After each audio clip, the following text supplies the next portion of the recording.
Sir, मेरे customer मुझसे पूछते हैं कि आईबीसी बनने के बाद में मुझे कितना पैसा और लगाना पड़ेगा और उसके बाद में मैं कितना पैसा कमाऊंगा। अगर मैं आईबीसी बनता हूं तो आईबीसी बनने में जो ऑनबोर्डिंग का प्रोसेस होता है उसमें कितना समय लग जाएगा। तीन बातें हैं, आईबीसी बनने के बाद में मुझे कितना पैसा और लगाना पड़ेगा, उसके बाद में मैं कितना पैसा कमाऊंगा और ऑनबोर्डिंग में कितना समय लग जाएगा। ये प्रश्न है विवेक सर जो मेरे कस्टमर मुझसे पूछते हैं। आपसे विनम्र गुजारिश है, निवेदन है कि आप इनका आंसर करें। धन्यवाद। बहुत बढ़िया। सो आपके तीन प्रश्न हैं कि आपका इंफ्रास्ट्रक्चर पे कितना इन्वेस्ट करना पड़ेगा, दूसरा आपको कमीशन कितनी मिलेगी और कितने दिन में आप कमाई शुरू कर सकते हैं। पहली चीज, इंफ्रास्ट्रक्चर पे आपको कोई स्पेंड नहीं करना है किसी भी आईबीसी को। हमारे हर शहर के अंदर अपना ऑफिस है, उस ऑफिस के अंदर कॉन्फ्रेंस रूम भी है, वर्क स्टेशन भी है, इंटरनेट भी है, आपको चाय कॉफी की सुविधा भी है, वहाँ पे आपको ट्रेनर भी मिल जाता है, वहाँ पे आपको आईबीसी मैनेजर भी मिल जाता है, सारी सुविधाएं। अगर आपको वीडियो शूट करना है, आपको स्टूडियो चाहिए तो वीडियो मेकिंग का सपोर्ट भी रहता है वहाँ पे हमारे अपने पूरे देश के अंदर 200 से ज़्यादा आईबीसी मैनेजर्स हैं जो हर ऑफिस में रहते हैं हमारे।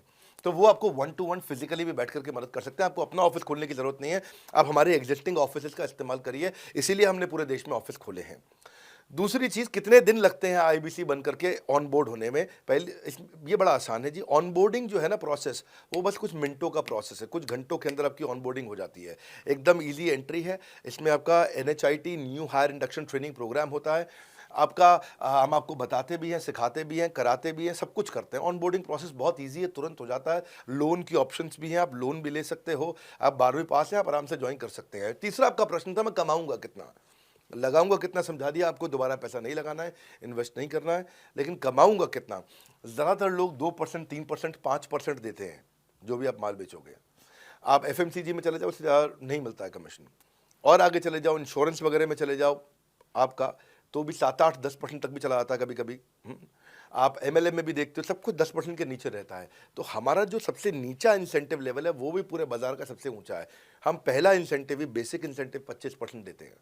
25% से लेकर 40% तक कमीशन के अलग अलग स्लैब्स हैं। कोई भी मोबाइल सेल्स हो, इलेक्ट्रॉनिक्स हो, कोई भी बिजनेस हो, आपको इतनी हाई कमीशन नहीं मिलती है। हम 25-40% का कमीशन स्लैब देते हैं। थोड़ा बहुत भी काम करने वाला व्यक्ति टॉप स्लैब पे काम कर रहा होता है, 40% कमीशन ले रहा होता है। इंश्योरेंस में, हाउसकीपिंग में, टूर में, नर्सिंग में, टीचिंग में, कोई भी बिजनेस में इतनी स्ट्रॉन्ग कमीशन नहीं होती हैं। बड़ा business gives you up to 40%।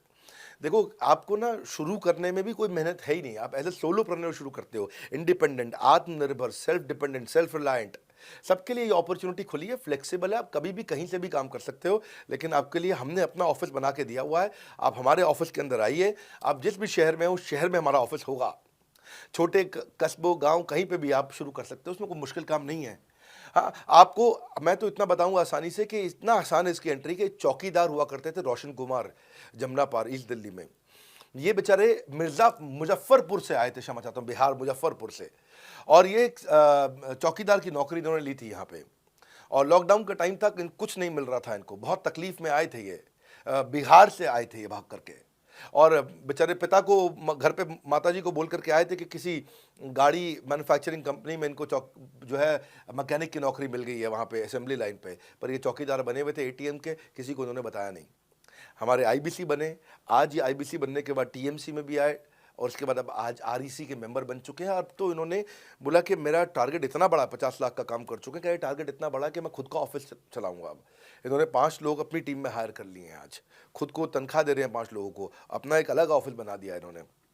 तो मेरा मानना यह है कि अगर चौकीदार भी कर पा रहा है तो मेरा सपना पूरा हो रहा है इस समय। आज हम उभरते भारत के सपनों को आज इन्वेस्ट करके, फंड करके, उनको ट्रेन करके, उनको नेक्स्ट लेवल पे लेके जा रहे हैं।